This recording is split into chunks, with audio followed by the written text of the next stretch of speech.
তাহলে ও যে প্রশ্ন করিয়ে গেছে তার জবাব দিতে হবে তো নাকি? বৃন্দাবনে বাঁশি বাজে রে,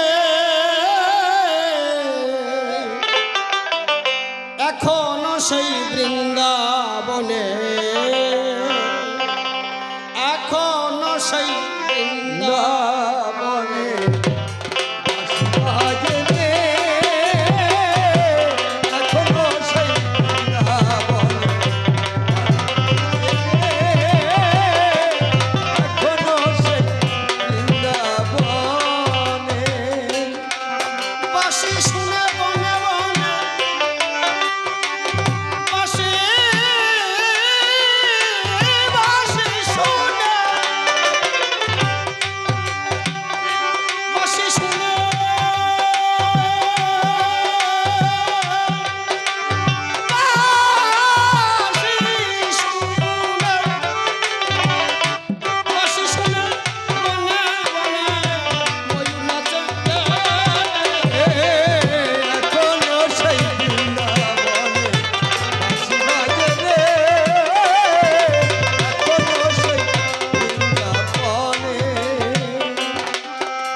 ভবা পাগলা লিখলেন এখনো সেই বৃন্দাবনে বাঁশি বাজে রে, এখনো সেই বৃন্দাবাসীর বৃন্দাবনের বাসী ভক্ত শ্রবণ করে রে, আজও বৃন্দাবনে বাঁশি বাজে শোনেন ভক্তজন, বৃন্দাবনে বাজায় বাঁশি আমার মদন মোহন। তাহলে মা বৃন্দাবনে বাঁশি বাজে ভবা পাগলা বললেন। ছোট ভাইয়া আপনারা শুনতে পাচ্ছেন বৃন্দাবনে বাঁশি বাজে? বাবা বাজে? বাজে না? না হ্যাঁ বাজে। হৃদয়ে বৃন্দাবনে বাঁশি বাজে, সেই বৃন্দাবনে বাঁশি বাজে আমার হৃদয়ে বৃন্দাবনে যাই বাঁশি বাজাই জনার্দন, ভক্ত প্রাণ ভক্ত যারা সঙ্গে সর্বক্ষণ, তেমন ভাব বাজে বাঁশি আমি সবাই বলে যাই। অনেকে শুনতে পারে বাঁশি বাবা, অনেকের শোনা নাই। কেমন ভাবে বাজে বাঁশি? আপনারা দিকে কৃষ্ণ ভক্ত আছেন তো নাকি? তুলসীর মালা আলা কেউ আছে? তাহলে তারা বুঝতে পারবে যে বাঁশি বাজে কিনা। আছে না? 21,620 বার। হ্যাঁ 21,620 বার এই হৃদয় বৃন্দাবনে বাঁশি বাজে। সকল সহময় শ্যাম যে আমার বাজায় নব সাধু।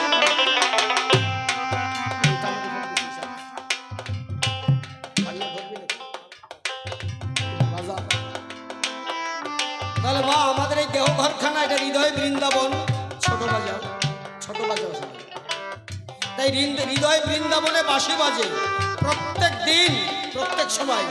সারা দিনের মধ্যে 21,620 বার আমার মদন মোহন আজ অব্দি বাঁশি বাজায়। এই যে বৃন্দাবনে বাঁশি বাজে বাবা, জানেন ভক্তজন আমার শ্যামা কানাইয়া বাঁশি বাজায় মধুরে বৃন্দাবনে বাবা আজ বাঁশরি যে বাজে সেই কথাটি বললাম আজি সভ্য সবাই। আর একটা কথা, এই যে যেখানে হরিবাসর হচ্ছে আমি এখানে একটা নাম মঞ্চ দেখেছি, এখনো আছে। মধুর বৃন্দাবন তো এইটাই, একটা নাম মঞ্চ আছে, হরি ঠাকুরের মন্দির আছে। এই গ্রামে 125টা ফ্যামিলি আছে, সবাই সম্মিলিতভাবে সুন্দরভাবে কৃষ্ণ নাম হরি নামের মধ্যে দিয়া এদের জীবনে তরি দিয়েছে বাসাইয়া যায় হরি বল হরি বল। এরা আমি সর্বক্ষণ একবার রাধা কৃষ্ণ প্রেমানন্দ হরি বল হরি বল।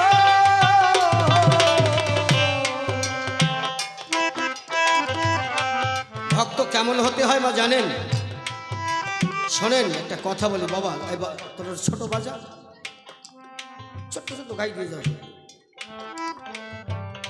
আপনাদের এটা উত্তরবঙ্গ তো নাকি?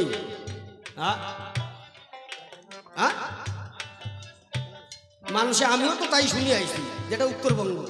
এখন আসলে উত্তরটা দক্ষিণ আমি মাপিয়ে দেখি নাই বাবা। একজনে কইছে এই পৃথিবীর মাঝখান কোনটা রে? কয় আমি ফুটো মারলাম এই যে মাঝখান তুই চারিদারে মারিয়ে আই। এখন উত্তর কোনটা ওটা বলতে পারবো না, তবে আমি যে জায়গায় থাকি সেইখান থেকে এইটা উত্তর, এইটাই বাস্তব।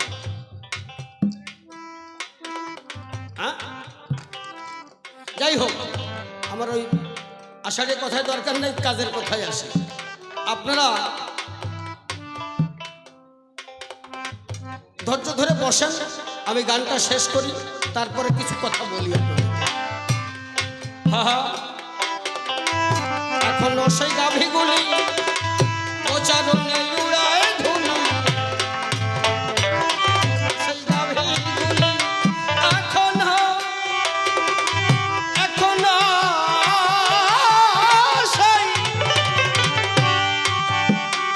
এখনো সেই গাভীগুলি প্রচারণে উড়ায় ধুলি।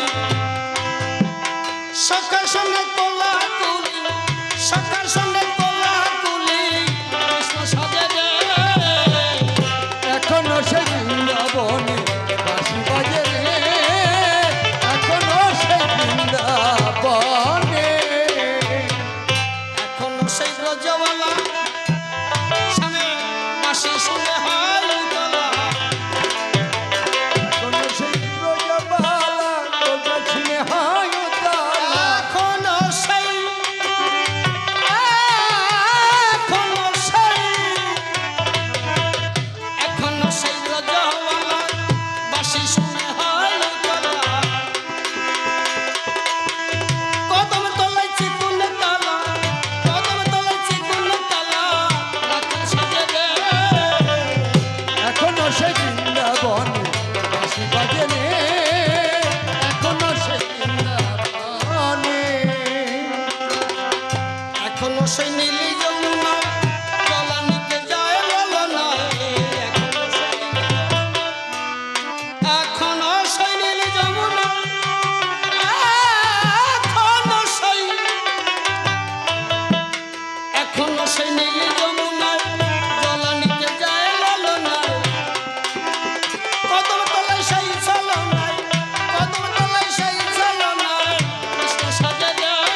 সাগরে যোগায় বাদ্য আমারই মঙ্গলবাদ্য মহিমা দুলাই সাধের তারা বাজে বজ্রে মধুর বাসে কুসুমে মোর অমল হাসি আমারই সন্ধানে ব্যাকলিত তটনির খর ধারা রবি শশী গ্রহ দলে আমার ইচ্ছাতে চলে আমি আমার পরিধান আমি সবার নমস্য আমি সবার উপাস্য আমাতেই বিশাল বিশ্বয় আমি তাহার বিশেষই কল্যাণ আমাতেই কর্মকাণ্ড আমাতেই বিশাল ব্রহ্মাণ্ড অনন্ত দিবাহ বিবাবরী আমার মধ্যে যে বিরাট আমি প্রকাশ আমি দিবাজ আমি অদ্য সভাকক্ষে সভাবক্ষে এহেন বিরাট আমারই আমি নমস্কার করি।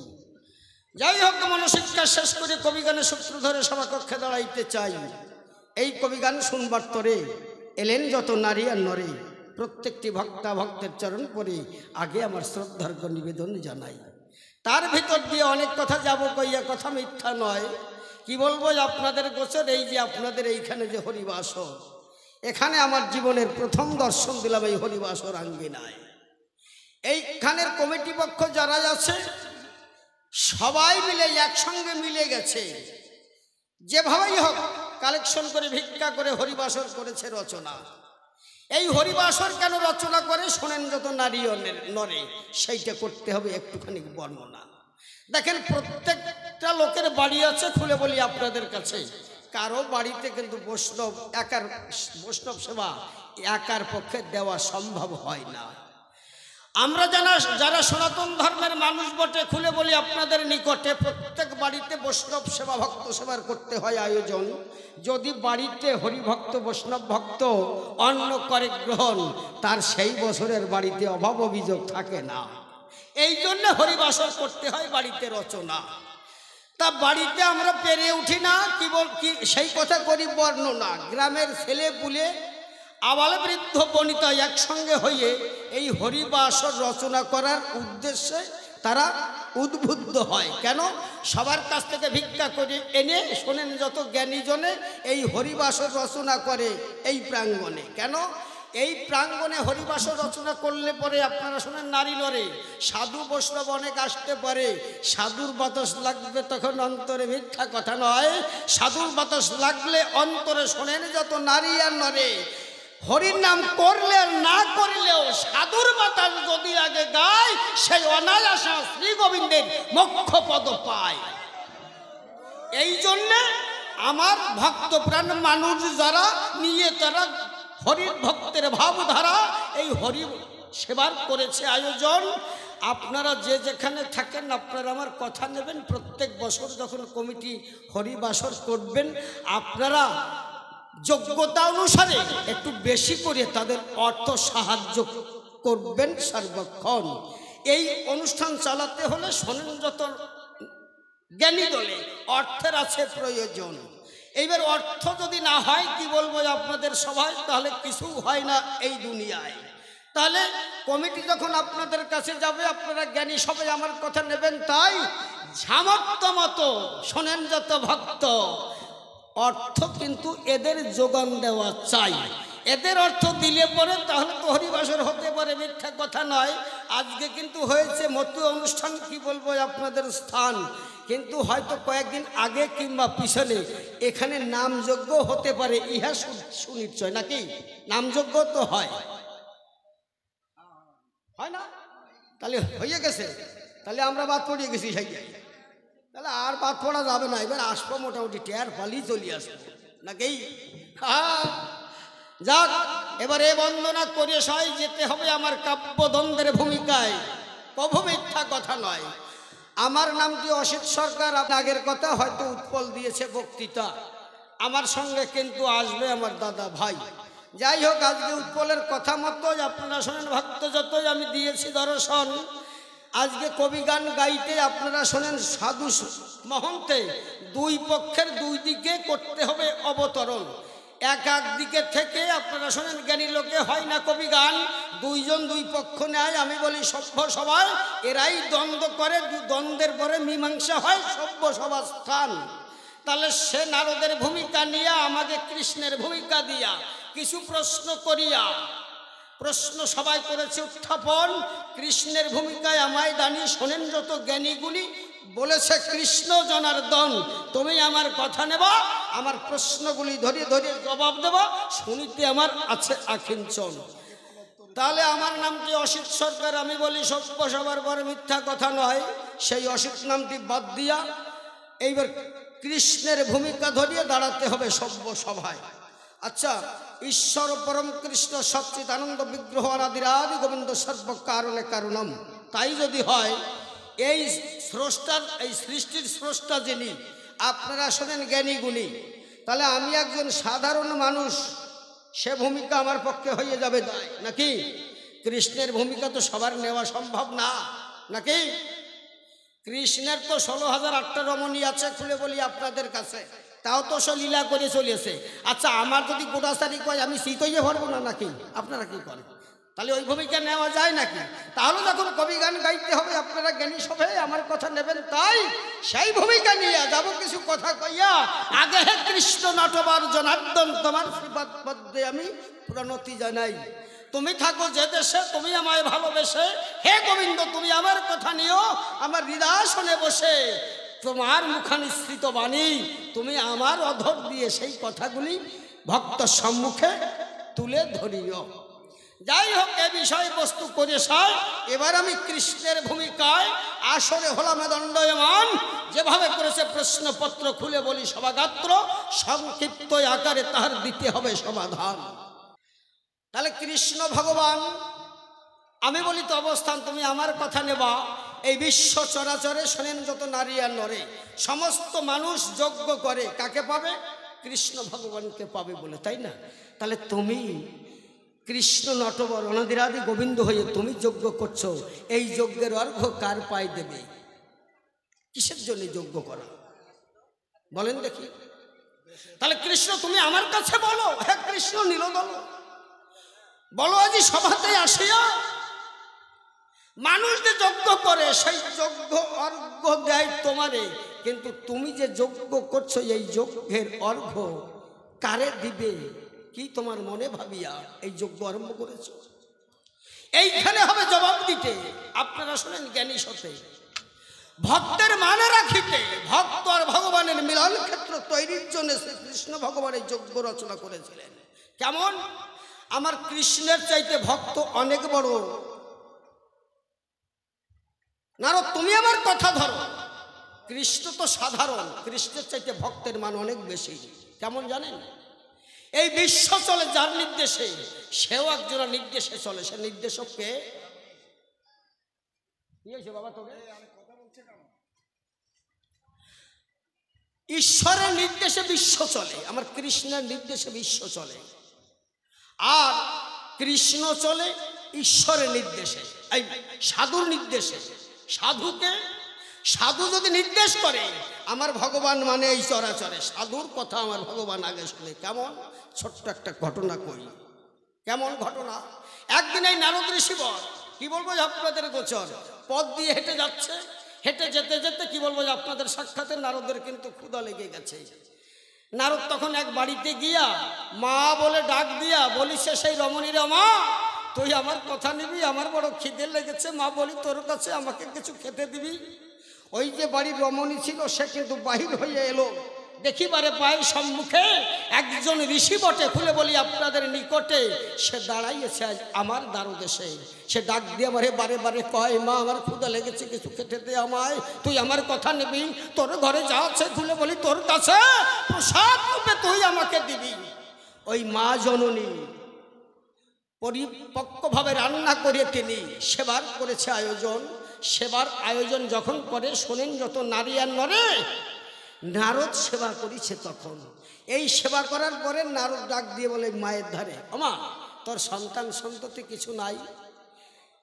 মা জননী ডাক দিয়ে বলছে, না বাবা আমার সন্তান সন্ততি হয় নাই। ওমা তা দাঁড়া, আমি যখন আবার বৃন্দাবন গোলকধামে যাব, আমার মনে রইল ভাব তোর কথাই আমার গোবিন্দের কাছে কব, তোর সন্তান হয় নাই কেন? ও যখন বৃন্দাবনে গেছে, খুলে বলি আপনাদের কাছে, নারদ ডাক দিয়ে গোবিন্দরে কইছে, গোবিন্দ আমি যে বাড়িতে অতীতে হয়েছি ওই বাড়িতে সন্তান সন্ততি নাই কেন? নারদ বলে কৃষ্ণের স্থান। নারদদের কাছে বলে কৃষ্ণ ভগবান, ও নারদ তুমি আমার কথা নেবা? ওই যে বাড়িতে তুমি গিয়েছিলে বলি নারদ তপস্থলে, ওরা তো আমার কাছে সন্তান সন্ততি চায় নাই, আমি কেমন করে দিতে পারি তুমি একটু কবা? ও গোবিন্দ, তাহলে ওরা চায় নাই, তাহলে ওরা বড় অভাগা। ঠিক আছে, নারদ আবার একদিন ওই পথ দিয়ে চলে যাচ্ছে, ওই বাড়িতে অতিথি হয়ে আবার খাওয়া দাওয়া করেছে। তখন ওই মা ডাক দিয়ে বলছে, নারদ তাহলে আমার কথা গোবিন্দ কি বলছে? কয় মা, তুমি ভক্ত তো, তুমি গোবিন্দের কাছ থেকে চেয়ে আনো নাই মা, এই জন্যে তোমার সন্তান হয় নাই। ওই জননী মনের দুঃখে, শোনেন, যত জ্ঞানী লোকে ছেড়ে দিয়েছে চোখের জল। হে গোবিন্দ, অজ্ঞানবশতে খুলে বলি, তোমার সাক্ষাতে হয়তো নিবেদনে পৌঁছায় নাই তোমার শ্রীচরণ তল।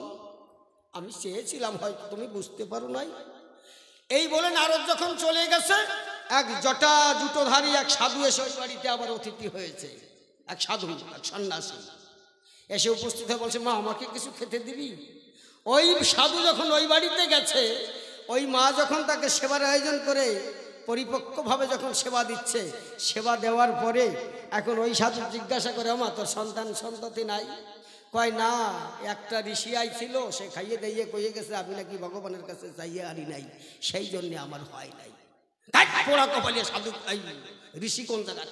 আমি কইয়ে গেলাম তোর সামনের বছরের মধ্যে ছল হবে, ও কেউ ঠেকাতে পারবে না। এই কথা যখন সাধু বলিয়ে গেছে, কি বলবো আপনাদের কাছে, এই সময় শ্রীকৃষ্ণ ভগবানের সিংহাসন নড়িয়ে উঠেছে। শ্রীকৃষ্ণের অঙ্গ হতে, শোনেন, যত ভক্ত সাক্ষাতে বলি আপনাদের ঠাই, ওই অঙ্গ হতে অংশ হয়ে ওই মায়ের গর্ভে জন্ম নিয়েছিল, আমি মিথ্যা কথা বলি নাই। আবার কিছুদিন পরে নারদ গেল ওই রাস্তা ধরে, ওই বাড়িতে গিয়ে দেখিবারে পায় ছোট্ট একটা শিশু বটে মায়ের আঁচল ধরে বেড়াচ্ছে হেঁটে। এই সময় নারদ ডাক দিয়ে মায়ের কাছে কয়, ও মা, এই সন্তানটি কার? কয়, কেন বাবা, এটা আমার। কয়, গোবিন্দ কইছে তোমার সন্তান নাই, এটা তোমার। কয়, কেন? তুমি চলে যাওয়ার পরে এক সাধু এসে আমার বাড়ি খাইয়ে গেছে। সেই সাধু খাইয়ে যাওয়ার পরে ওই সাধু ডাক দিয়ে বলেছে, আমারে গোবিন্দ কি করতে পারে? আমি বললাম, মা তোরে, তুই আমার কথা নিবি? আমি তোরে করলাম আশীর্বাদ, পূর্ণ হবে তোর মনসাদ। আগামী বছর এই দিন আস্তে আস্তে সোনার চান পুত্র একটা তোর কোলে তুই পাবি। তাহলে যে ভক্তের কথায় ঈশ্বর চলে, শোনেন, যত ভক্ত দলে, আর যে ঈশ্বরের নির্দেশে বিশ্ব চলে, আপনারা হবেন মুহ্যমান, সাধুর কথায় তিনি চলে। শোনেন, যত জ্ঞানী দলে, এই শ্রীকৃষ্ণ নটবরে যজ্ঞ করে, যজ্ঞ মঞ্চে সাধুর বড় করবে স্থান। সাধুর সঙ্গ করার জন্যে আপনারা শোনেন, জ্ঞানী জনে এই জন্যে মহাযজ্ঞের করেছে আয়োজন। এই যজ্ঞ আহুতি আমি বলি আপনাদের প্রতি, সাধুর পত নখরে শ্রীকৃষ্ণ এই যজ্ঞের অর্ঘ্য করবে অর্পণ। ভক্ত আর ভগবানের মিলনে যজ্ঞ। আপনারা শোনেন, ভক্ত বিজ্ঞ, কথা মিথ্যা নয়। এই মিলন যজ্ঞ প্রবাসে হয়েছিল, শোনান যত জ্ঞানী দল, একবার রাধা কৃষ্ণ প্রেমানন্দে হরি বলুন যত ভক্ত দয়। এই মিলনযোগ্য বাসর, এই মিলনযোগ্য বাসর আমার শ্রীকৃষ্ণ রচনা করেছিলেন। আমার ভক্ত কেমন জানেন? ছোট্ট একটা ঘটনা শোনেন। ওই একটা ভদ্রলোক, তার নাম ভোলা। তা ভোলা খুব গরিব মানুষ। একটা ছেলে আর একটা মেয়ে। তা দেখতে দেখতে মেয়েটা বড় হয়ে গেছে। এখন ভোলা মনে মনে চিন্তা করেছে, তাই তো আমার মেয়ে বড় হয়ে গেছে, বিয়ে দিতে হবে। এখন দিন মজুরি খেটে খায়। এবার মেয়ের বিয়ে শাদী ঠিক হওয়ার পরে মহাজনের কাছে গেছে ভোলা। মহাজনকে ডাক দিয়ে বলছে, মহাজন আমারে কিছু টাকা দেবে? বলছে, কেন? বলে, আমার মেয়ের বিয়ে। কয়, ঠিক আছে, কত টাকা? বলে, ৮,০০০ টাকা দিলে হবে। মহাজন কিন্তু ওনারে টাকা দিয়ে একটা কাগজ লিখে সই করে রেখেছে।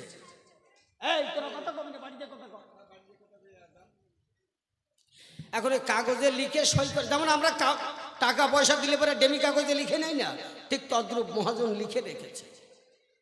ভোলা তাতে সই করেছে, কোনো সাক্ষী শপথ নাই। এখন ভোলার একমাত্র সাক্ষী হচ্ছে আমার কৃষ্ণ, আমার গোবিন্দ, আমার জনার্দন, ছাড়া তার আর কেউ নাই এই দুনিয়ায়।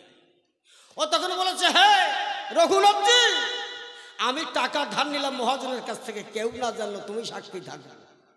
এই বলে কাগজে সই করে টাকা নিয়ে এসে মেয়ের বিয়ে দিয়েছে। বিয়ে দেওয়ার পরে কিছুদিন পরে ওই ছেলে আর উনি দুইজনে মিলে কাজকর্ম করে সংসার চালাবার পরে ওই মহাজনের টাকা জোগাড় হয়ে গেছে, ওই মহাজনের টাকা শোধ দিতে গেছে। শোধ দিতে গেলে এখন মহাজন ডাক দিয়ে ওই ভোলাকে বলে, ভোলা টাকা দিয়েছিস? তা তোর তো লেখা একটা কাগজ আছে, ওই কাগজে সই দিয়ে যা যে তোর টাকা শোধ হয়ে গেছে। তা উনি কয় আমি তো আগের কাগজে সই দিয়ে গেছিলাম, টিপ সই, আমি তো ছটা সই জানি না, তো সই টই লাগবে না। মহাজন কি করছে, ওই যে আগের যে কাগজখানা, ওই কাগজের পরে আবার সই করায় নিয়েছে যে টাকা শোধ হয়ে গেছে। ওইটা নিয়ে মহাজন দেখলো যে এই শালা তো লেখাপড়ি জানে না, ও আর একটা নতুন করে কাগজ লেখছে যে হ্যাঁ 8,000 টাকা নিছিল, আজও শোধ দেয় নাই, সেইটাই আবার সই করে রাখছে। আর ওই আসল কাগজটা ওই আলমারির মধ্যে একটা ফাইলের মধ্যে ঢুকাইয়ে রাখছে, বুঝছেন? ঢুকাইয়ে রাখলে পরে এখন কিছুদিন যাওয়ার পরে ওই ভোলারে ডাক দিয়ে বলে মহাজন, এই তুই আমার টাকা দিলি না? কয় তোমার টাকা তো শোধ করে দিয়েছি। কয় তুই আমার টাকা দিস নাই, এই যে কাগজ তুই এখনো সই করিস নাই। কয় তাই, টাকা দি নাই। উনি তখন ডাক দিয়ে বলছে, রঘুনাথজি আমি টাকা দিয়েছি, তারপরও মহাজন বলে আমি টাকা দিই নাই। মহাজন কেস করেছে ভোলার নামে। এইবারে ভোলার নোটিশ এসেছে, ভোলা কোর্টে গেছে। কোর্টে গেলে জজ সাহেব বলছে, ভোলা তুমি কি মহাজনের টাকা শোধ করেছো? বলছে হ্যাঁ জজ সাহেব আমি শোধ করেছি। বলছে না, এই যে তোমার লিখিত আছে যে তুমি সই করোনি, এই শোধ করোনি। বলছে না আমি শোধ করেছি। বলে তুমি যে টাকা শোধ দিয়েছো এর কোনো সাক্ষী আছে? বলে হ্যাঁ আমার সাক্ষী আছে। বলে কে? বলে আমি টাকা যখন নিয়েছি তখন আমার রঘুনাথজি সাক্ষী আছে, আর টাকা যখন দিয়েছি তখন আমার রঘুনাথজি সাক্ষী আছে। উনি পিপিকে যে পেশকার তাকে বললেন একটা সমন জারি লেখো, এই রঘুনাথজির কোথায় বাড়ি ওর গ্রামে, এই রঘুনাথজির কাছে সমনটা পাঠিয়ে দাও। রঘুনাথজি আগামী কোর্টে এসে আমার এইখানে হাজিরা দেবে এবং এই সাক্ষী দেবে। এখন পেয়াদা চিঠি নিয়ে গ্রাম ভরিয়ে ঘুরিয়ে বেড়াচ্ছে, রঘুনাথজির বাড়ি কোনটা আর পায় না। খুঁজদি না পাইয়ে সন্ধ্যের আগে কোর্টের দিকে আটা দেশে। তাই এক পূজারি এক মন্দিরেতে বসে আছে, পূজারিরে ডাক দিয়ে বলছে, এই পূজারি এখানে রঘুনাথজির বাড়ি কোনটা তুমি জানো? কই রঘুনাথজির বাড়ি তো আর কোনোটা না, রঘুনাথজির মন্দির এইটা, এই মন্দিরে রঘুনাথজি থাকেন। কয় তাই? এখন রঘুনাথজি যে ভগবান এ সাঁতার জিজ্ঞেস করে নাই। কয়টা তুই এটা কথা শোন পূজারি, এই যে সমন আছে এই সমনটা রঘুনাথজির কাছে দিস, ওনার সাক্ষী দিতে যেতে হবে কোর্টে। এখন পূজারি ওই সমন নিয়ে চিন্তা করতেছে, রঘুনাথজি তো আমার কৃষ্ণ নটবর, এছাড়া তো আর কেউ নাই। উনি তখন ওই গোবিন্দের চরণের উপরে নোটিশখানা দিয়ে বলছে, হে ঠাকুর, এ ভগবান, আগামী দিন কোর্টে তোমার সাক্ষী দিতে যেতে হবে। আমার ভোলা যে ভক্ত, অরূপ মতো ভক্ত হয় না, সেই ভক্ত তোমারই সাক্ষী মেনেছে, তুমি ছাড়া তার কেউ সাক্ষী নাই। কোর্টে যখন জজ সাহেব সাক্ষী চেয়েছে তোমার কথাই কইছে, তাই জজ সাহেব সমনদারি লিখে তোমার নামে পাঠিয়ে দিছে। উনি তখন ওই রঘুনাথজির চরণের পরে রেখে দিয়া চোখের জল ছেড়ে দিয়ে বলছে, রঘুনাথজি তাহলে আগামী দিন তোমার সাক্ষী দিতে যেতে হবে। এইবারে আগামী দিন ভোলা যখন কোর্টে যাচ্ছে, ওই মন্দিরে এসে প্রণাম দিয়ে বলছে, রঘুনাথজি আমি আগে আগে চলে যাচ্ছি, তুমি তো বুড়ো মানুষ, তুমি একটু পরে পরে আসো, আমি আগে আগে চলে যাই। রঘুনাথজি এই ভোলাই বলে কোর্টে চলে গেছে। আর ওই পূজারি গিয়া ওই রঘুনাথের পায়ের উপরে সমন নিয়ে বলছে, রঘুনাথজি তুমি যাবে না? ওই পাথরের মূর্তির মধ্যে থেকে সংযত জ্ঞানী লোকে ডাক দিয়ে তখন পূজারীর সঙ্গে করছে আলোচনা, হে পূজারি আমি তো পাথরের মূর্তি, আমি বলি তোর প্রতি আমি কেমন করে যেতে পারি তুই একটু বল না। বলে বিশ্বব্যাপী যার অধিকার, বিশ্বের মধ্যে যে শ্রেষ্ঠতম ঈশ্বর, সে পাথর কেন জল হয়ে থাকলে সেই জল অবস্থায় হেঁটে কোর্টে যেতে পারে, তুমি কোর্টে যাও, তাহলে রঘুনাথ এই ভোলার আর রেহাই নাই। তা বলছে ঠিক আছে তাহলে আমি কোর্টে যাই। এখন সুন্দর একটা ধুতি পরিয়ে, সুন্দর একটা পাঞ্জাবি গায়ে দিয়া, একটা জমিদারি লাঠি নিয়া, চুলগুলো কোসকানো আমার গোবিন্দের যেমন ঢং, সেই ঢঙের উপরে হেঁটে শোনেন বলি আপনাদের নিকটে, হেঁটে হেঁটে তখন কোর্টের দিকে যাচ্ছে আমার কৃষ্ণ ভগবান। এইবার কোর্টের কাছে যখন গিয়ে দাঁড়িয়েছে, আমি বলি আপনাদের কাছে, এই সময় জজ সাহেব ডাক দিয়ে রঘুনাথজিকে এই ভোলাকে বলছে, ভোলা তুমি আমার কথা নেবা, তোমার যে সাক্ষী আছে খুলে বলি তোমার কাছে, সাক্ষীকে এক্ষুনি কিন্তু কোর্টে হাজির করবা। তোমার সাক্ষী কোথায়? তা বলছে আমার সাক্ষী এসে বাইরে দাঁড়িয়ে আছে। ভোলা বলছে এই সময় পেয়াদা গিয়ে বলছে ভোলার সাক্ষী রঘুনাথজি হাজির হও। এই সময় ধীর পদক্ষেপে রঘুনাথজি একটা লাঠিতে ভাগ করে বীরদর্প সিংহ বিজয়ের মতো তার শরীরের ভার এইভাবে নিয়ে ধীর পদক্ষেপে কোঠের মধ্যে প্রবেশ করেছে। কোটটা স্তম্ভিত হয়ে গেছে। জজ সাহেব দেখছেন এ কোন মানুষ? জীবনে অনেক মানুষ দেখেছি, এই রূপের মানুষ তো জীবনে দেখি নাই। যখন মূর্তিমন্ত অবস্থায় রঘুনাথজি কোঠের এজলাসে জজের এজলাসে গিয়ে দাঁড়িয়েছে, এই সময় জজ সাহেব ডাক দিয়ে বলছে আপনার নাম রঘুনাথজি? হাত জোর করে বলছেন হ্যাঁ জজ সাহেব, আমার নাম রঘুনাথজি। আপনি কি ভোলার টাকা দিয়েছে আপনি জানেন? বলে হ্যাঁ জানি। উনি টাকা শোধ দিয়েছেন? বলছে হ্যাঁ দিয়েছে। তার প্রমাণ কি? বলছে মহাজন এখানে আটকানো আছে, রঘুনাথ এই ভোলা আটকানো আছে, আপনি আপনার লোক পাঠিয়ে দেন মহাজনের বাড়ি। ওনার আলমারির মধ্যে 352 নম্বর ফাইলের মধ্যে রঘুনাথ এই ভোলা যে টাকা দিয়েছে তার সই টিপ সই দেওয়া কাগজখানা উনি লুকিয়ে রেখেছে। টাকা পরিশোধ করা আছে সেই কাগজে। পাঠান, লোক পাঠান। দেখুন ওইখান থেকে জজ সাহেব লোক পাঠিয়ে দিয়েছে। কি বলবো আপনাদের কাছে, জজ লোক পাঠাবার পরে সেই লোক মহাজনের ঘরে গিয়ে সেই 352 নম্বর ফাইল খুলে দেখছে হ্যাঁ জল জল করে সেই কাগজখানা আছে। ওই কাগজখানা নিয়ে কোটদার পরে এসে যখন জজের কাছে দিয়েছে, ওই ভোলার যে মহাজন তার কিন্তু জেল হয়ে গেছে। রঘুনাথ সাক্ষী হিসেবে ভোলা বেকসুর খালাস পেয়ে গেছে, চলে গেছে, যে যার মতো কোট ভেঙে গেছে। কিন্তু জজ সাহেব বাড়িতে গিয়ে শুয়ে শুয়ে চিন্তা করছে যে সাক্ষী একমাত্র দেখতে পারে টাকা দিয়েছে কিনা, কিন্তু ফাইল কোথায় রাখলো এটা বুঝবে কি করে? এই মানুষ কোন মানুষ? উনি তারপর দিন কোর্টে এসে বলছে আজকে কোর্ট বন্ধ থাক, আগে ভোলারে ডাক। এইবারে ভোলারে ডেকে এনেছে। এবারে ভোলারে বলছে ভোলা, জীবন ভরে আমি অনেক মানুষের বিচার করেছি, অনেক বিচার করেছি, কিন্তু কালকে যে মানুষটা তোর সাক্ষী দিতে আসলো ওই মানুষটা কোন মানুষ আমার একটু বলতে পারিস? বলছে ওই মানুষটার কোনো মানুষ না, ওই মানুষটা যে মানুষ আমার ওই মন্দিরে থাকে, রঘুনাথজির মন্দিরে, সেই মানুষটা আমার সাক্ষী, আমার প্রাণের ঈশ্বর, প্রাণ গোবিন্দ, একমাত্র সে ছাড়া আমার কেউ সাক্ষী নাই। কি বলবো আপনার কাছাকাছি সেই লোকটাকে আমি সাক্ষী মেনেছি। আপনার যদি দেখতে ইচ্ছা হয় তবে আপনি আমার কথা নেবেন, আমার গ্রামে যাবেন, রঘুনাথজির মন্দিরখানা দর্শন করে দেখবেন সেই পাথরের মূর্তি রঘুনাথজি সেই মন্দিরে এখনো বসে আছে।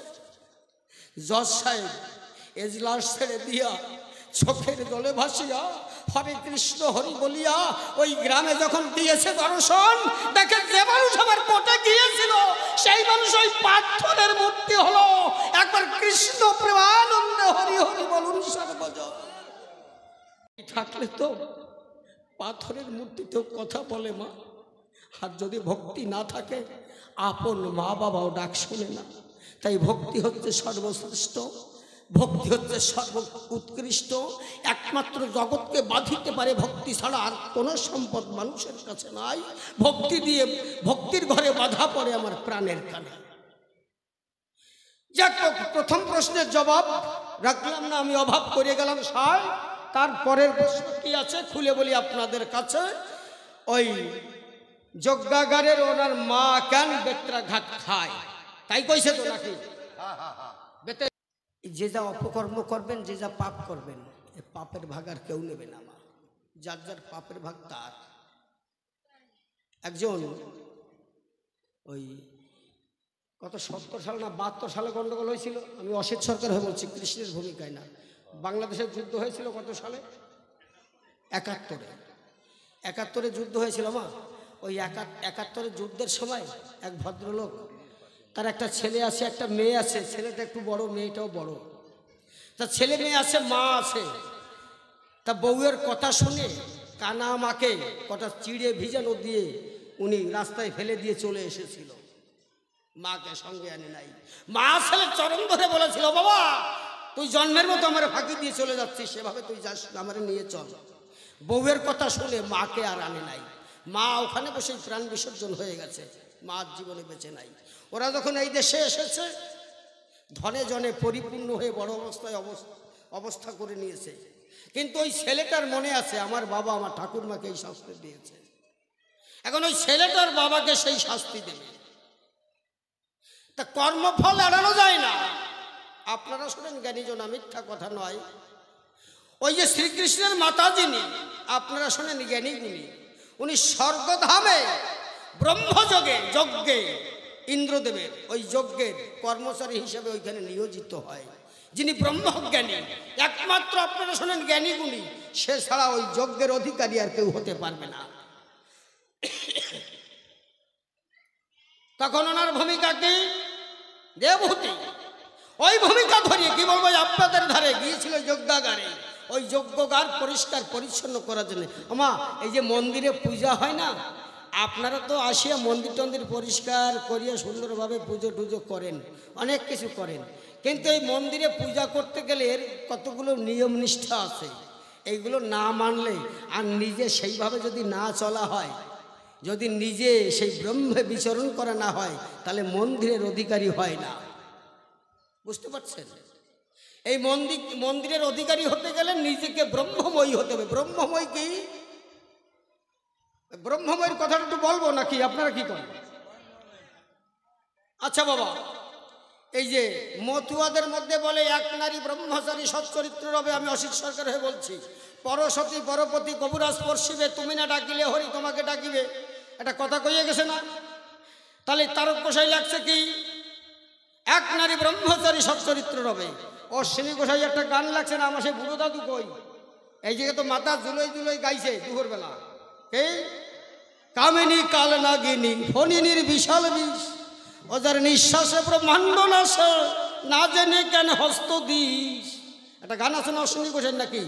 আপনারা করেন গানটা? কই কেউ নাই? আষাঢ় বেলা গলায় দেওয়া জায়গায় সব উঠে গেছে নাকি? নাকি আপনার আছে আষাঢ় বেলা? তা আপনি এ গান গান না?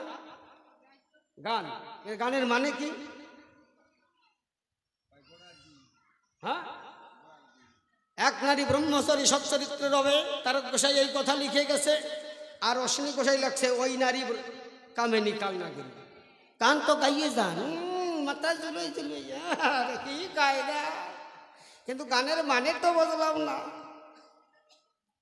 কামিনী কারে কয় আর নারী কারে কয়? মা শোনো, কামিনী কারা জানো?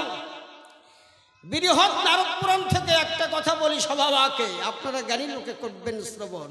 নারী কাকে বলে শোনেন, যত জ্ঞানী দলে কামিনীর পরিচয় দেই আমি সভ্য সভা সদন। একটা মানুষের কতগুলো জায়গা আছে, কতগুলো জায়গা আছে? এই দেহটা কয় পোয়া? 14 পোয়া, তাই তো? তাহলে 14টা তল, নাভিপদ্মের নিচে থেকে সপ্ততল, নাভিপদ্মের উপরে আর সপ্ততল, মহিতল, অহিতল, সত্যলোক, এই সহস্রালোক, এইভাবে দিয়া এই সত্যলোক, তাহলে এই সপ্ততল, এই সপ্ততল। আর নাভিপদ্মের নিচে আছে সপ্ততল কি? অহিতল, মহিতল, পাতাল, সুতল, অধতল, পদতল, রসাতল, এই সপ্ততল। তাহলে নারী কারা? অনারদ, তুমি যে প্রশ্ন করেছো, কি প্রশ্ন করেছে কৃষ্ণ? তোমার যে 8টা বউ আছে, 8টা বউ তোমার সংসারে, তার মধ্যে রুক্মিণী আর সত্যভামা সর্বেশ্বরা। তা সেই রুক্মিণী আর সত্যভামা তোমার বাপ পাশে বসে জীবনে পুজো পায় নাই। পরের বউ জাগতিক জগতে কৃষ্ণের লীলার সময় পরের বউ রাধা, সে তোমার বাপ পাশে বসে জন্ম বরিয়ে পুজো পাইয়ে গেল। তাৎপর্য কি? কৃষ্ণ ভগবান বলেছিল, শোনো নারদ, বলি তবস্থল, তুমি আমার কথা নেবা। রাধা কেন পুজো পাইছে সেই কথা কৃষ্ণ কইয়ে গেছে, সেই কথাটা একটু ভালো করে শুনে রাখবা। কি? একটা ঘরের রমণী, সে যদি তার স্বামীর এই নাভি পদ্মের উপর ভাগ ভালোবাসে, হৃদয় পদ্মের উপরে যদি ভালোবাসে, সেইটা হয় নারী। সেই নারী হয় ব্রহ্মময়। সে মন্দিরের অধিকর্তা হতে পারে, তারে নিয়ে ব্রহ্মচর্য পালন করা যেতে পারে। আর যে নারী তার স্বামীর নাভি পদ্মের নিষেধ দিয়ে ভালোবাসে, ওই যে কামিনী, ওইটার দ্বারে গেলি মানুষ সব হয়ে যাবে। বুঝতে পারছেন? খুব কমের মধ্যেই ভাঙাই দিয়ে গেলাম নাকি? এটা বুঝতেই হবে। তাহলে এই রমণী নারী, এই রমণী কামিনী কেমন করে সেইটা ব্যাখ্যা করলো কৃষ্ণ ভগবান নারদের ধারে।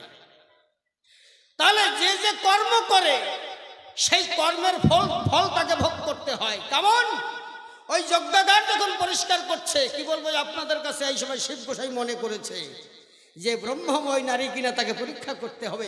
একটা কুকুর রূপ ধরে তখন ওইখানে ছোটাছুটি করে বেড়াচ্ছে।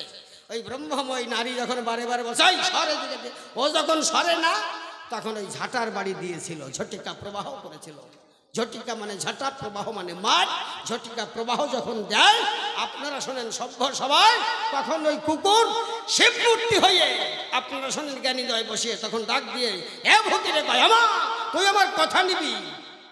তুই যেমন আমার ঝাঁটা দিয়ে মারলি, আগামী প্রজন্মে তোর ছেলে কৃষ্ণ ভগবান হবে। সে যখন যজ্ঞ করবে সেই যজ্ঞের দাঁড়িয়ে আমি থাকবো। মা আমার মনে আছে, ভাবো ওই যজ্ঞ দর্শন করতে যখন যাবি আমি দাঁড়ি হয়ে এই প্রতিশোধ নেওয়ার জন্যে 3টে বেত্রাঘাত তোর পৃষ্ঠের উপরে করব। সেই পৃষ্ঠঘাত মা যশোদারে ওই শিব গোসাই দাঁড়িয়ে হয়ে করেছিল, মিথ্যা কথা নয়। ওর দ্বিতীয় প্রশ্নের জবাব আমি করে গেলাম। সাই ছোট্ট ছোট্ট করে দিয়ে যাই নাকি ও শ্বশুর বাড়ি একটু বেশি গাক? এই তাই তাই গল্প কব? হ্যাঁ, ও তো আমি একদিনই সারিয়ে দেবো। প্রবাস নদীর ত্রিযজ্ঞ করছে, গল্পটা কই নাকি? তারপরে কই আমার গল্পটা কব, আপনারা কি করেন? আমার মনে হয় এই নারদ সে নারদ না, নাকি সে আমাকে যে নারদ ছিল সে নারদের মাথায় তো জটা ছিল, একটা বিনা ছিল। এ তো সুন্দর একটা পাঞ্জাবি গায়ে দিয়ে সুন্দর একটা ধুতি পরে আইছে, মাথায় জটাও নাই, কিছু নাই। হ্যাঁ, মডার্ন শার্ট চুলি। আমার নারদের তো না। হ্যাঁ, এ তো আপনাকে ভালো জামাই যাইছে, নারদ আসে নাই। আমার মনে হয় নারদ পাল্টাইয়ে গেছে রাস্তায় দিয়ে, বুঝছেন? এটা হেডা না। কিরকম একটা প্রেম প্রীতির একটা ঘটনা কব, দাম্পত্য। আপনারা তো আজকাল অনেকে পীড়িত করেন। আমার মা এই কথা কই না, যারা বোন আছে ভাই আছে ছোট ছোট, এটা তো করিয়ে বেড়ায়। ওটা আমি এক সময় করেছি, এগে কথা কি কব? আমি যে ভালো মানুষ দোয়া তুলছি তা তো না। পীড়িত করতে করতে এই মোটে শোধ হয়ে গেছি। এখনকার মানুষ তো অনেক ভালো। এক বুড়ো আর এক বুড়ি, তারা দুইজনে পীড়িত করে। কিরকম? বুড়োর বয়স 85 বছর আর বুড়ির বয়স 75 বছর। বুঝতে পারছেন? এখন দুইজনের পীড়িত খুব। দুইজন যখন ঘরে শুয়ে থাকে স্বামী স্ত্রী, এ ওর বুড়োর উপরে মুখ দিয়ে শুয়ে থাকে। বুড়ো নাক ডাকে হাউ আর বুড়ি নাক ডাকে ফুটুস। এখন বুড়ো কয়, এ বুড়ি তুই নাক ডাকিস কেন? হ্যাঁ বুড়ো, তুমি যখন হাউ মাউ খাউ করো। দুইজনে গন্ডগোল করার পরে বুড়ি ডাক দিয়ে বলে, বুড়োর ধারে, বুড়ো আমার কথা নেবা? জীবন ভরে তো অনেক কিছু করিয়ে গেলিয়া, কিন্তু তুমি মরিয়ে ফুটিয়ে সানলাইট হয়ে গেলি, আমি যে কিছু করিয়ে খাবো তার কিছু তো করিয়ে গেলে না। কয়টা কি করলি ভালো হয়? কয় আমার একটা জার্মানি গাই কিনে এনে দিয়ে যেতে পারো? তুমি মরিয়ে গেলি পরেও 10-12 কেজি দুধ হবে, ওই দুধ দোয়াইয়ে বেশি আমি খেয়ে যেতে পারবো। কয় তা কথা খারাপ করিস নাই, একটা কাজ করবি, সকালবেলা আমার সিন্ধুকের মধ্যে 10,000 টাকা আছে, ওই টাকা দিবি, ওই টাকা নিয়ে আমি হাটের থেকে গরু কিনে এনে দিয়ে যাবো। এখন বুড়ো সকালবেলা ওঠার পরে 10,000 টাকা নিয়ে হাটে গেছে। এখন হাটে যাইতে যাইতে প্রায় সন্ধ্যে হয়ে গেছে। এখন সন্ধ্যার আগে আগে হাটে দর্শন দিচ্ছে। এখন হাটের প্রথম দরজা একটা গরু বাঁধা আছে, গাই গরু, ঢকের একটা গরু, একবারে বড় সড়ো দেখতে, খুব ভালো ঢকের গরু বাঁধা আছে। এখন ওই বুড়ো যে বলতেছে দালাল, এই তোর এই গরু বেচবি নাকি? কয় হ্যাঁ তা তো ব্যস্ত। কয় দাম কত? কয় 10,000। কয় 10,000 না, 9,500 নে, 500 টাকা কম না। কয় ঠিক আছে তাই। কিন্তু ওই শয়তানের আর 2জন লোক ফিট করে বসা নিয়েছে ওই চাপ দোকানে। এ টাকা পয়সা নেছে, নেওয়ার পরে কয় দুধ হয় কত? কয় 14-15 কেজি হয়। কয় ঠিক আছে, ভালো কথা। গরুর ওলান এরকম ফুলে ভাবিয়ে মোটা হয়ে রয়েছে। বুড়ো হাতায় টাতায় দেখছে, না খুব ভালো ঢকের গাই। এখন ওই দালাল বলতেছে কি চল বুড়ো, সন্ধ্যে তো হয়ে গেছে, কষ্ট হয়ে গেছে, তাই একটু চাটা খাই, টিফিন করি যাইয়া। বুড়োরে টিফিন করতে যখন চার দোকানে নিয়ে গেছে, ওর ফিট করা 2জন ছিল, সেই 2জন ওই দোকানের বাইরে এসে ওই যে গাই গরু ওই ডেরে পাল্টাইয়ে ঠিক ওইরকম দেখতে টাড়িয়ে গরু বেঁধে ধুইছে ওই জায়গায়। এখন চাটা খাইয়ে বুড়ো বাইরে এসে বলতেছে আমার গরুর দড়ি হাতে দে। এখন গরুর দড়ি হাতে নিয়ে টানতে টানতে বাড়ি নিয়ে যাচ্ছেন।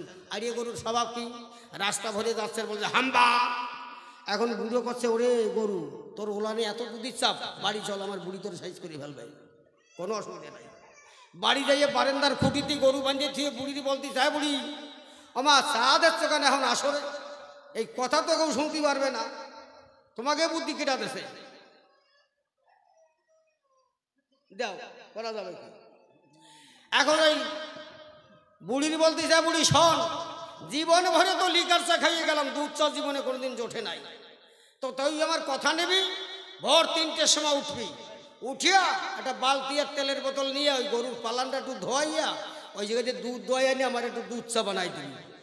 এখন বুড়োর কথা শুনিয়ে বুড়ি রাত 3টের সময় উঠে একটা হেরিকেন চাতাইয়ে নেছে, আর বালতিটি জল নেছে, তেলের বোতল একটা নেছে, যা লাগে আর কি গরু ধোয়াতে, নিয়ে গরুর ধারে গেছে।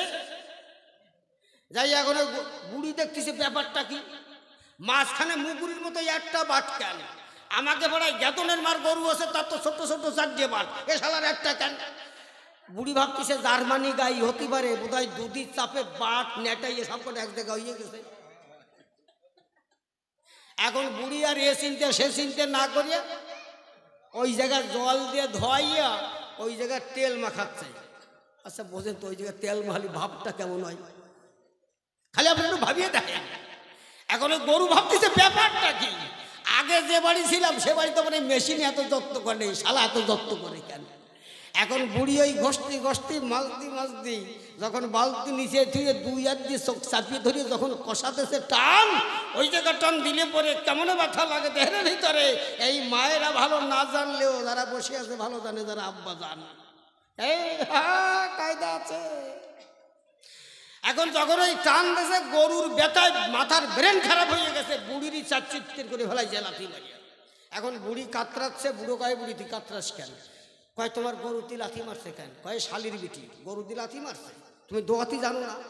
বুড়ো আর একটা হেরিকেন যাতাইয়ে বাইরিয়ে নিয়ে গরুর পাশার ধারে ধরে দেখে, কয় ওরে বুড়ি যেটা দেওয়ার কথা ছিল হালারা হেটা দেয় না, এটা পাল্টে লইছে, হালা হেটা না, এটা পাল্টে লইছে হালারা। তা আমার যে নারদের আসার কথা ছিল এ নারদ সে নারদ না, শ্বশুর বাড়ি এসে হে নারদ পাল্টাইয়ে গেছে। তারপর কি প্রশ্ন? আপনারা শোনেন, জ্ঞানী সাথে প্রশ্ন করেছে সভাতে, এত নদী থাকতে যজ্ঞ করলো কেন প্রবাসের তীরেতে? সুন্দর প্রশ্ন করেছে, খুলে বলি আপনাদের কাছে মিথ্যা কথা নয়। এই প্রবাস তীরটা নাম কেন হলো সেই কথাটা বলতে হবে মহতীয় সবাই। ওই প্রবাসের তীরে যে মহোদয় গেছে জীবনে ভরে বাস করে, তার নাম ছিল প্রভাস রাজা। শান্তিবনী মুনি যিনি, আপনারা শোনেন জ্ঞানী গুণী, তার একটা পুত্র ছিল। এইবারে পুত্র নিয়ে সাথে কি বলবো যে আপনাদের সাক্ষাতে তার সাধন ভজনে হতো বিরত। ওই প্রভাস রাজার কাছে দিয়া প্রভাস রাজাকে বলিয়া উনি গেছে যজ্ঞেতে চলিয়া। প্রভাস রাজাকে বলেছে, রাজা তুমি তো করে বেড়াও অনেক মজা, মিথ্যা কথা নয়, আমার একটা পুত্র আছে, খুলে বলি তোমার কাছে, এইটা তোমার কাছে রেখে গেলাম পালন করবার আশায়, তুমি আমার কথা নিও, আমার পুত্রটাকে একটু পিতৃ স্নেহ দিয়ে একটু পালন করি।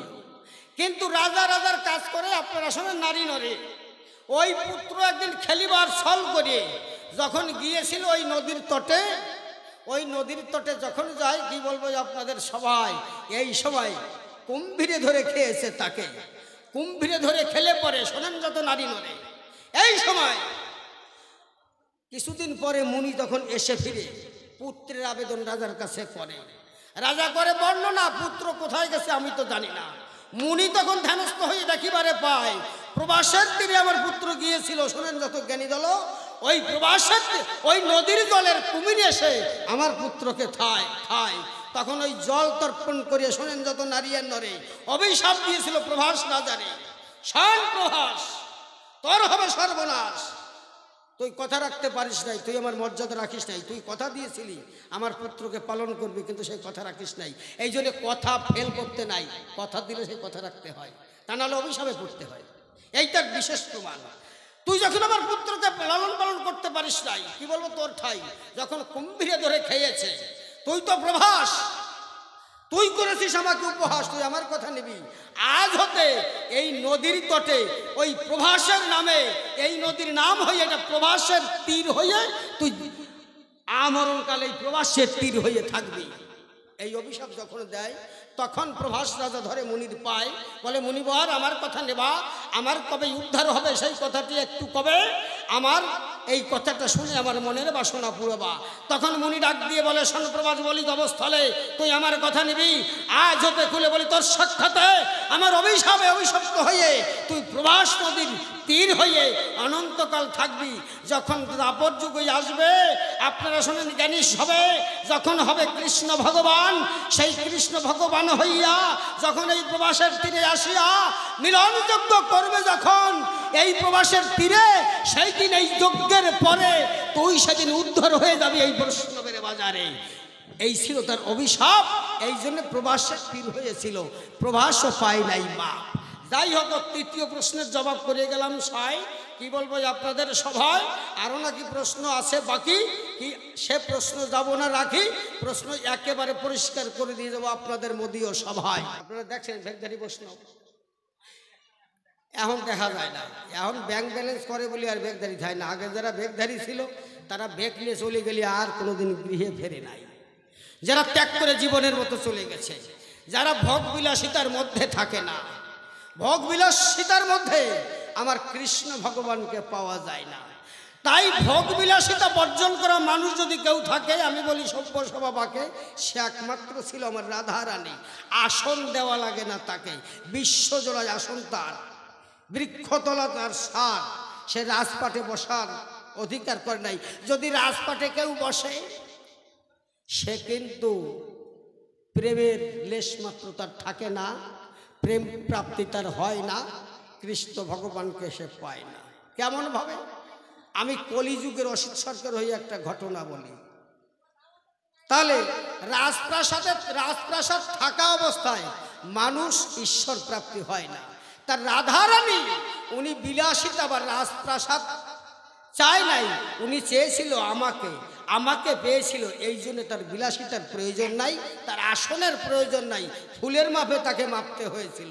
আর আমার আর যে কটা বউ আছে খুলে বলি তোর কাছে, এরা রাজ অট্টালিকা চাইছিল, সোনার নুপুর, সোনার তোরা, সোনার আংটি, সোনার কানে। আমার রাধারানীর কিছু ছিল না। বিষয় থাকতে, বিষয় বিষ, এই বিষয় বিষ থাকতে পরে ঈশ্বর করুণা করে না তারে।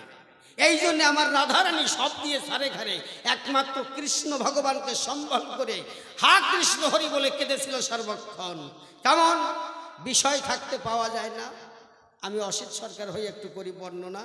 কি আচ্ছা, আপনারা লালাবাবুর কথা শুনেছেন না নাকি? জানেন তো? তা আমি একটু কই, ছোট্ট করে একটু কই।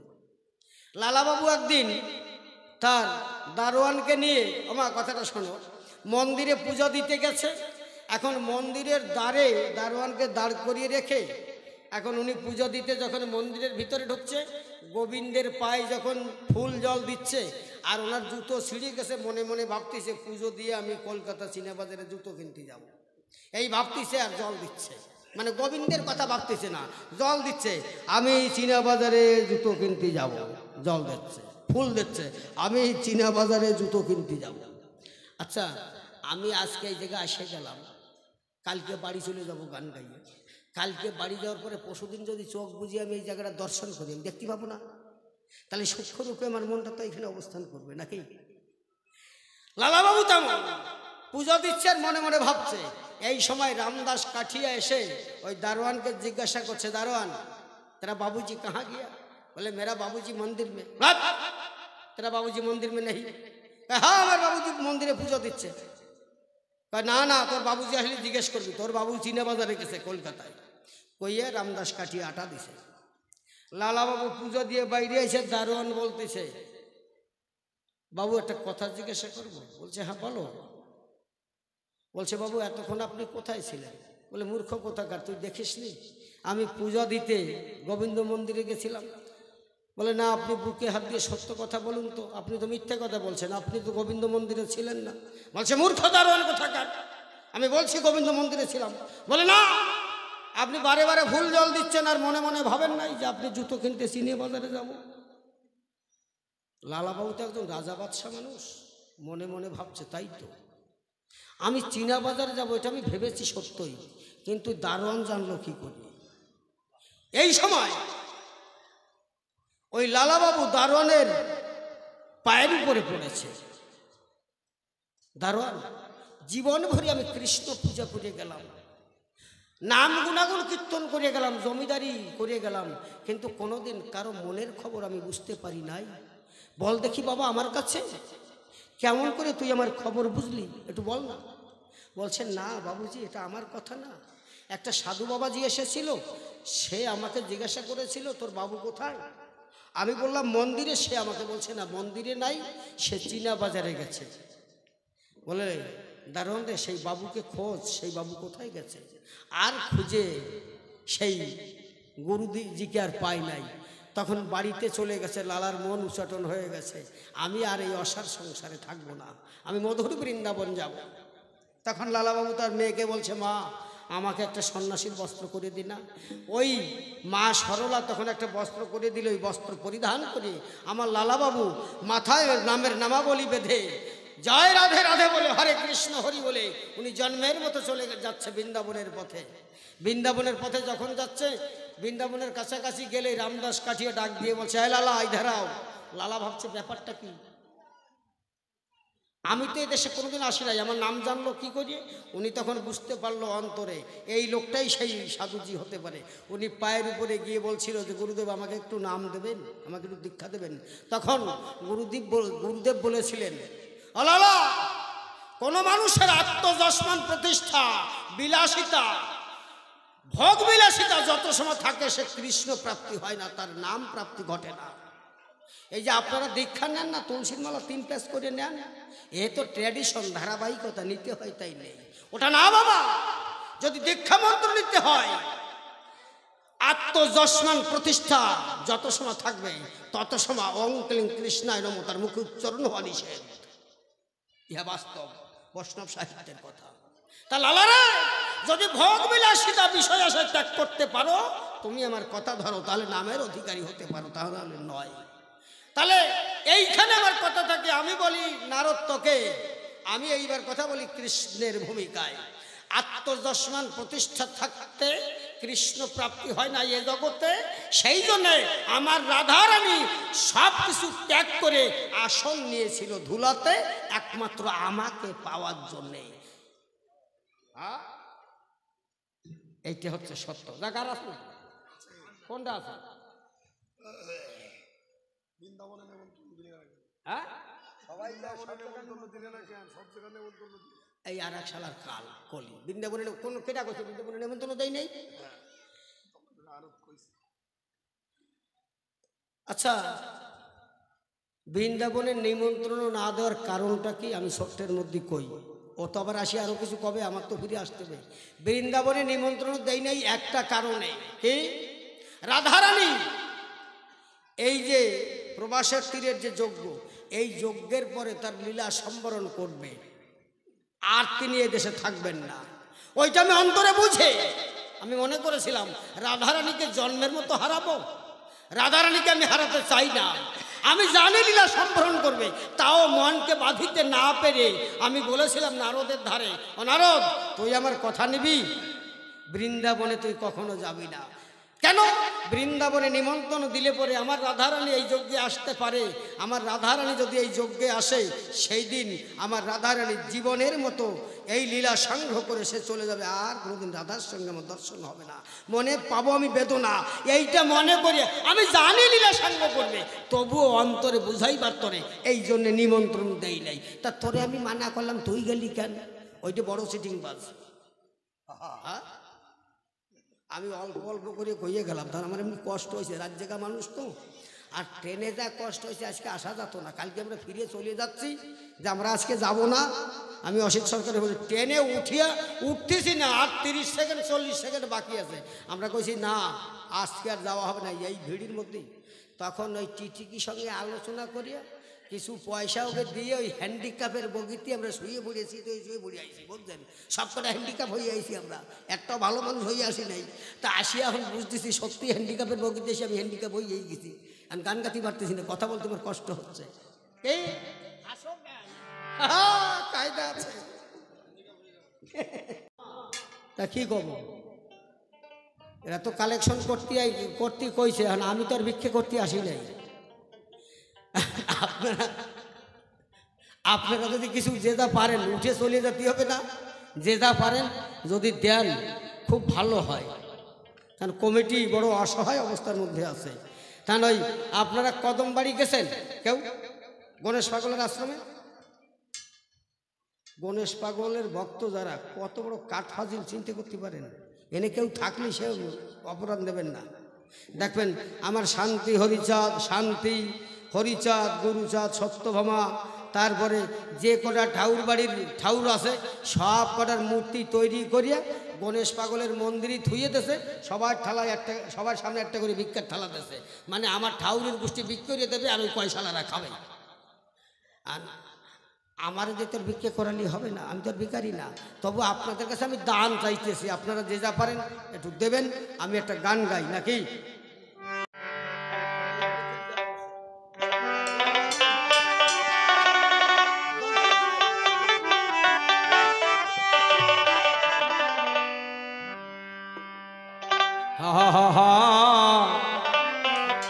এই পৃথিবী যেমন আছে তেমনই ঠিক রবে,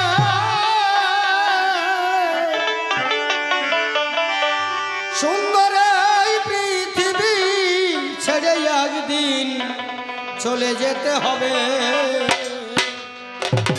এই পৃথিবী যেমন আছে তেমনই ঠিক রবে, সুন্দর পৃথিবী ছেড়ে চলে যেতে হবে। এই পৃথিবী যেমন আছে তেমনই ঠিক রবে, সুন্দর পৃথিবী ছেড়ে চলে যেতে হবে। আমার নজর তোলো, আমার নজর তোলো, তাগিদে পত্র নেমে আসবে যাবে। সুন্দর পৃথিবী ছেড়ে চলে যেতে হবে। এই পৃথিবী যেমন আছে তেমনই ঠিক রবে, সুন্দর পৃথিবী ছেড়ে চলে যেতে হবে। যত বড় হোক না কেন রাজা জমিদার, জুড়ি গাড়ি পাকা বাড়ি ভোল্টেজ বিস্তার। ওরে যত বড় হোক না কেন রাজা জমিদার, জুড়ি গাড়ি পাকা বাড়ি ভোল্টেজ বিস্তার।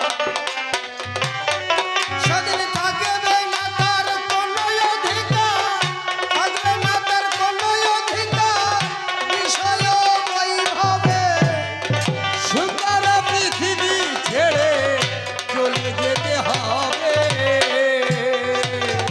পৃথিবী ছেড়ে চলে যেতে হবে।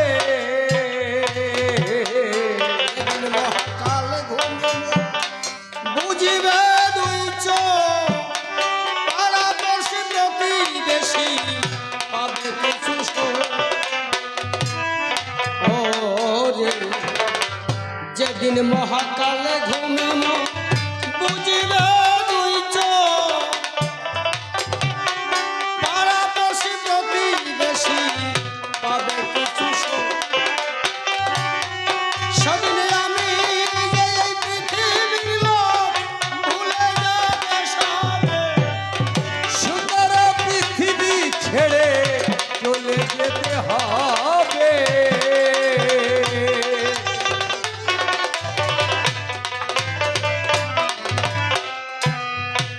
আর চন্দ্র সূর্য গ্রহ তারা আকার ভাতার জল, এই পৃথিবী যেমন আছে থাকবে অবিকল। সেদিনে আমি সেদিনে আমি সেদিনে আমি আমি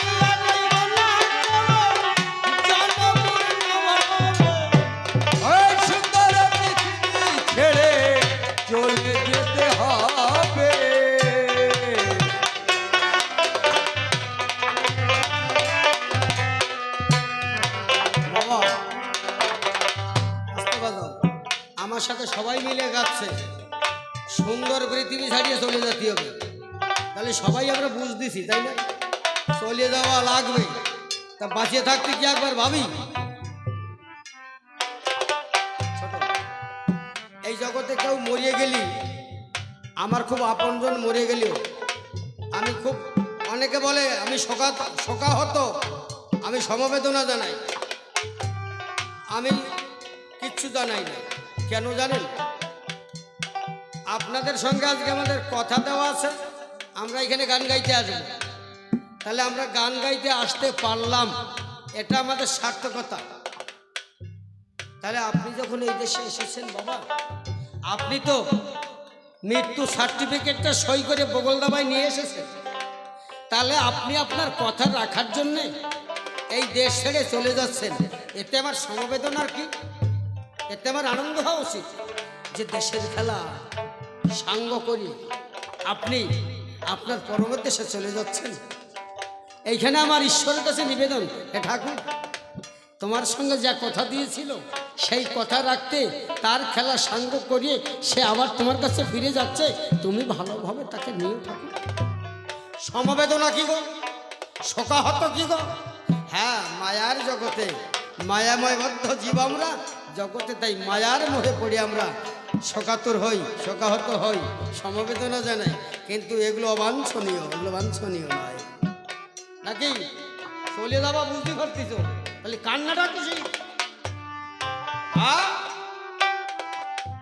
চন্দ্র সূর্য শব্দ স্পর্শ রূপের রাজগন্ধ বন্ধ হলে যেন এই পৃথিবীর অস্তিত্ব শব্দ স্পর্শ রূপের রাজগন্ধ বন্ধ হলে যেন এই পৃথিবীর অস্তিত্ব পাগল বিজয়